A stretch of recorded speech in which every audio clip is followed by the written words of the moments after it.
दोस्तों नमस्कार। ये सतपाल सिंह निराश चैनल है और मैं हूं सतपाल सिंह निराश। आज हम बात करने वाले हैं अमेरिका ईरान युद्ध की। अब एक कवि हुए हैं जो क्या अकबर के ज़माने के, तुलसीदास के समकालीन, कबीरदास के समकालीन अच्छे कवि हैं, अब्दुल रहीम खान खाना। तो रहीम के नाम से उन्होंने लिखा है। तो उनका एक दोहा है, रहीमन ओछे नरंते तजो बैर और प्रीत, काटे चाटे स्वान के दो भांति विपरीत। के जैसे कुत्ते का ओछे आदमियों से दोस्ती और दुश्मनी दोनों खराब है। जैसे कुत्ते का काटना भी उतना ही नुकसानदायक है जितना चाटना, दोनों से रेबीज हो जाता है। तो ये कहा है। तो अब ये लागू होता अमेरिका में। अमेरिका ने बैर कर लिया ईरान से, दुश्मनी कर ली, ईरान को छेड़ लिया। अब ईरान कहाँ तक जाएगा, मानवता का कितना नुकसान करेगा, मानवता उसमें है नहीं, ईरान में मानवता नाम की तो कोई चीज़ है नहीं, कितना नुकसान करेगा। मैं ये नहीं कह रहा कि गलती अमेरिका की नहीं है, उसकी निगाह भी खर्ग द्वीप पर है।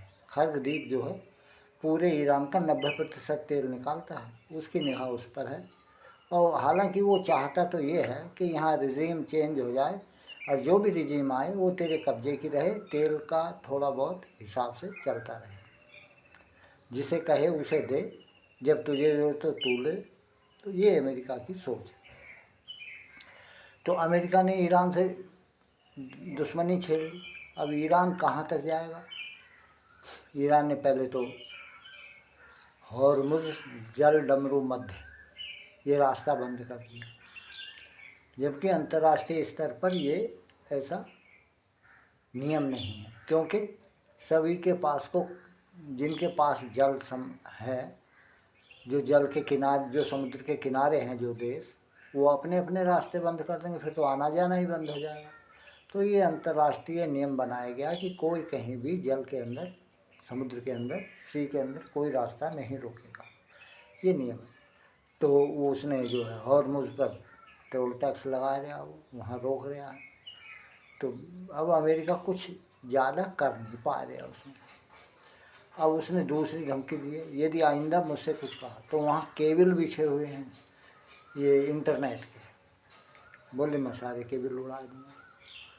अब वो किस हद तक जाएगा, क्या करेगा, कहा नहीं जा सकता। जो पंजे भी मारेगा वो हमारे पड़ोस के, हमारी जाट बिरादरी है, तो उसमें एक अध्यापक थे, उनका नाम नहीं लूँगा मैं, तो वो कहते थे कि 5 हथियार तो आदमी पर हर वक्त रहते हैं, 2 हाथ, 2 लात और एक मुँह से काटने के लिए।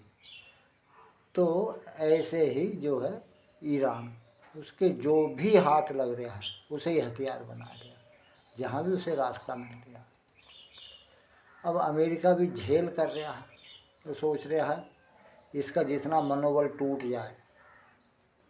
उसके पास है तो कुछ नहीं, ईरान के पास कुछ नहीं बचा, लेकिन उसकी उस बात की फिक्र उन्हें नहीं है जो लड़ रहे हैं। IRGC जो है, जो इस्लामिक रेवोल्यूशनरी गार्ड जो हैं, वो कभी आयतुल्लाह ख़ामेनी ने बनाई थी वो सेना अपनी रक्षा के लिए, अपने नियम लागू करने के लिए।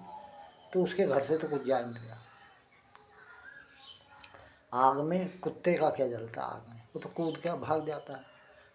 ऐसी पब्लिक का जितना नुकसान हो रहा IRGC का क्या कूद के अलग हो जाएगी।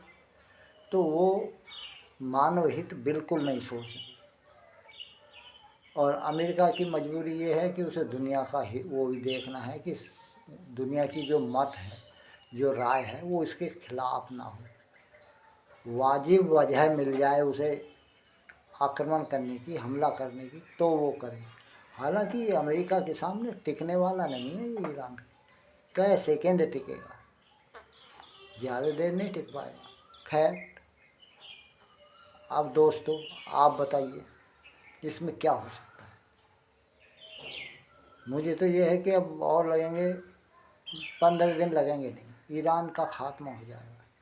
तो आपकी क्या राय, क्या होना चाहिए इसका सॉल्यूशन, कमेंट्स करके बताइए और सब्सक्राइब भी कीजिए। धन्यवाद।